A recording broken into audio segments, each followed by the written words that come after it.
Здравейте, приятели! Това е новото видео на Тумбата БГ. Чайте да си правим фейскама. Така.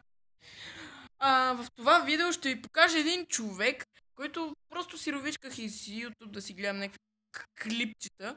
И изведнъж го намирам този идиот. И си казах: What the fuck, бе, човек? Този е направо химичен... Да не би... Преди малко нещо ми се получи. Направих така. Държи. Така да продължим. Да продължаваме с видеото. Направо ще го видите. Пълна смехория, постоянно ще спирам и ще коментирам. Така, само че да си качим фейскама ето тук горе. И се наслаждавайте на този идиот. Ще го приметя. И се наслаждавайте на този идиот. Здравейте, аз съм Бранимир Илиев и днес ходих до китайския магазин и купих от тези топчета, които растат във вода. Предполагам, повечето от вас знаят за тях. Купих едни прозрачни и едни жълти. И щом пораснат във водата... Значи, забележете, няма само прозрачни, а има и жълти. Има и жълти. Да продължим. И така, нека да започваме.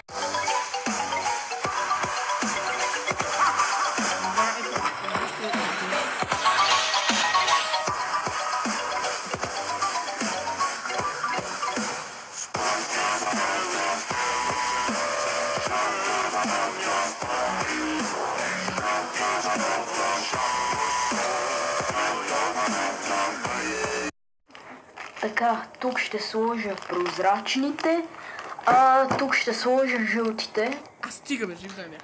Да се намеря фейскама да се вижда повече.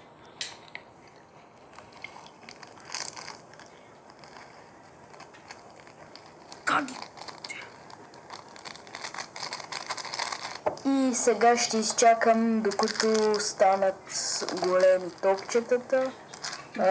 Някъде тук пишеше, че за 4 часа стават готови. Така, мина около ден и топчетата пораснаха. Смених чашите, защото в тези малки чаши вече дори не се побираха. Ето сега ще ви ги покажа. Това са прозрачните. Да. А това жълтите. Не, хора. Този човек първо на първо попада в папка аутизъм за мене.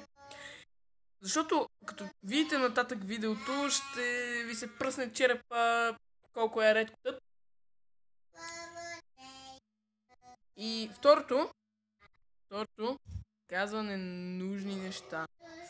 Не беше това второто, само че... И така, нека да продължим към експериментите. Така, първото, което ще направя е да ги замразя. Този човек, вижте сега какъв е химик.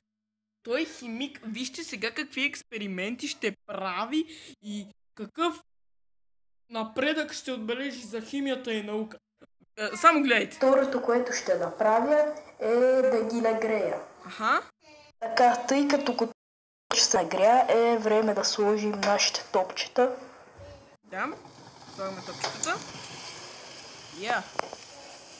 Той изглежда...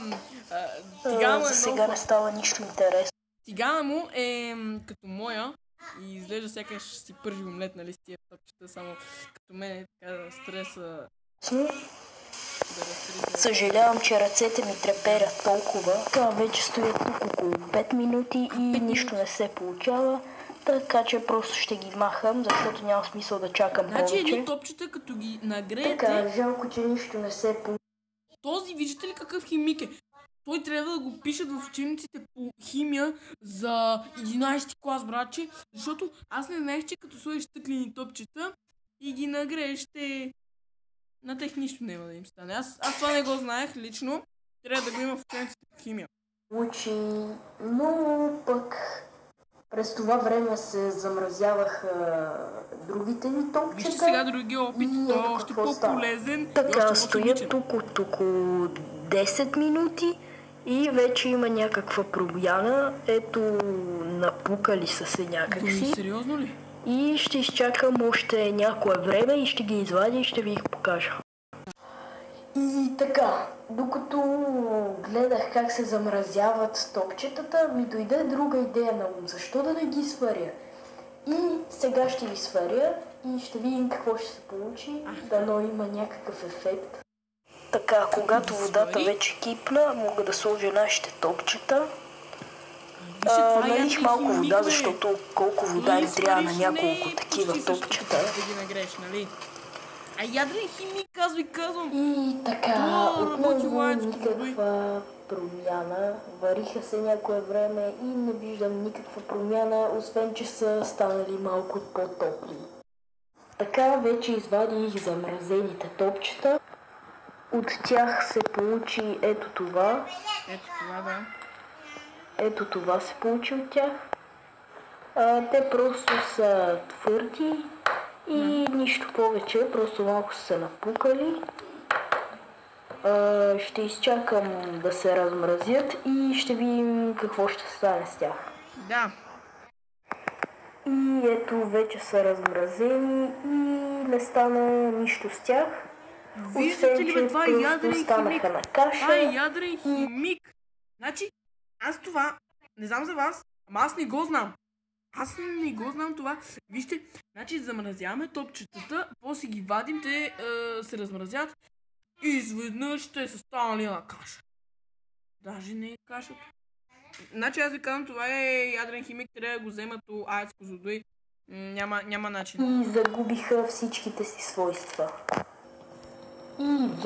Значи те преди са имали свойства. Пич, според мен просто си изхабил парите. Вече не се досещам какво да правя с тях. Ами с тях не знам какво да правиш, но аз ще ти кажа една идея. Изтри си канала, пич, или прави някакви по-забавни видеа. В смисъл, вижте го, да, знам, че аз не съм някакъв the best ютубър. Качеството не ми е от най-добрите, но не снимам такива безмислици. Това просто няма смисъл. Поне геймплей да качва.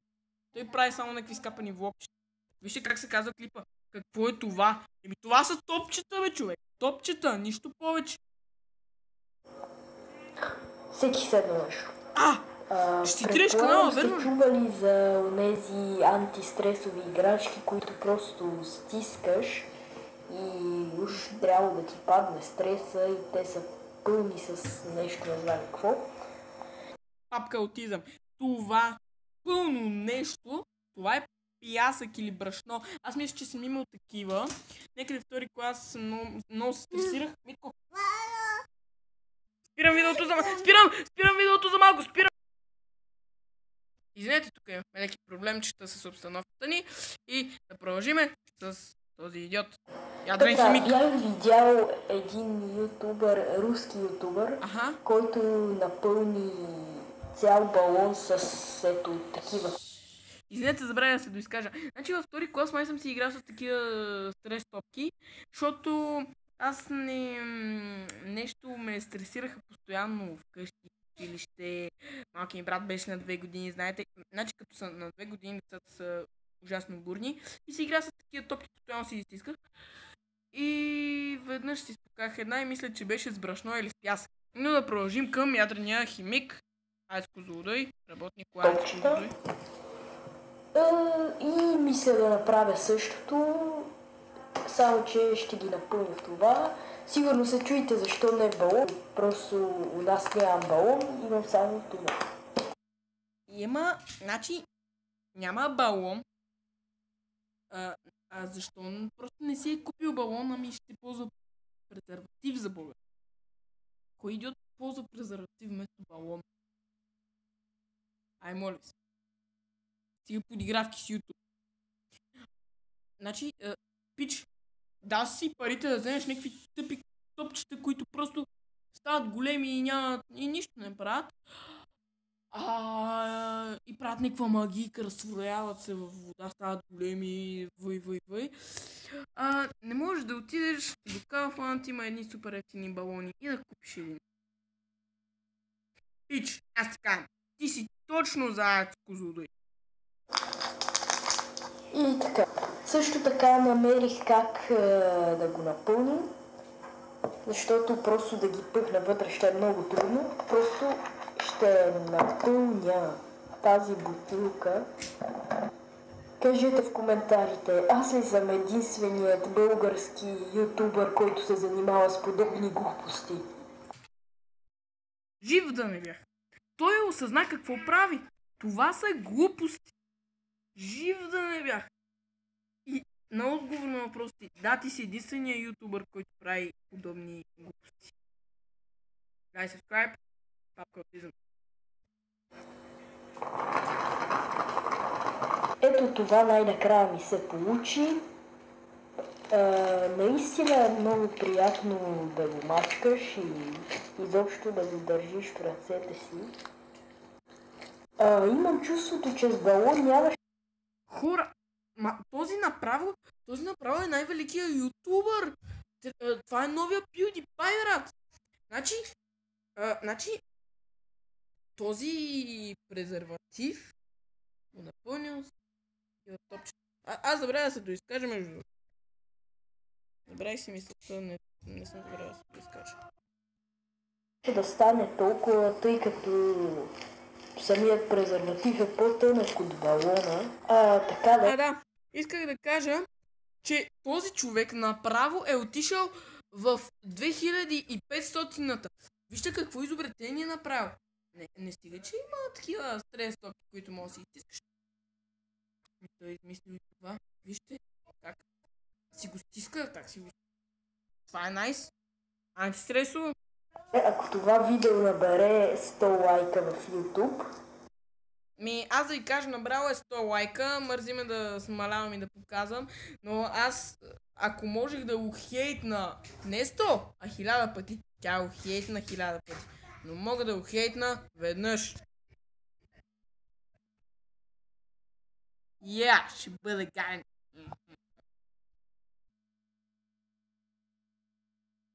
Не.